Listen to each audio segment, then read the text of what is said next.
This map from 2019 was compiled using satellite and aerial imagery. Leonardo da Vinci made this one around 1502, while stuck on the ground. How?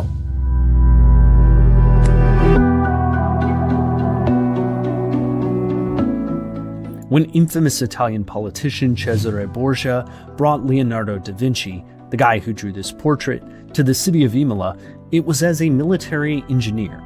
He'd already established a good military reputation and painted several famous works.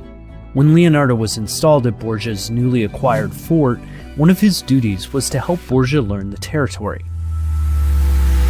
At the time, a map like this was the standard, a bird's eye or hillside view. Mythical creatures often popped up, not great for military operations. The perspective also only showed some buildings, blocking the view of other ones. These maps could be beautiful, but they lacked proper shape and scale, and highlighted landmarks' beauty at the expense of clarity.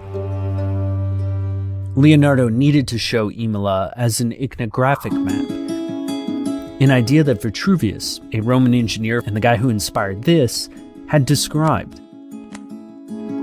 In practice, it's a map where everything looks like you're directly above whatever you show. It gives you a clearer picture. Look at the fort. In Google Maps, the shadow effects change a bit, but the fort's perspective fundamentally stays the same. That's similar to a real view from far above, where distance reduces the effects of shifting perspective. But Leonardo didn't have a satellite to get up that far. His plan of Imola was a feat of symbolic imagination, and he had to make it accurate. Based on sketches, previous work, and the design of his Imola map, we can guess at how Leonardo made it. He probably used a type of disc that could measure degrees and had a little pointer to mark the angles of streets in relation to a stable point, usually north. He probably used a compass to record the orientation of the town's surrounding walls. He did this at every turn, which helped him accurately translate the walls onto paper.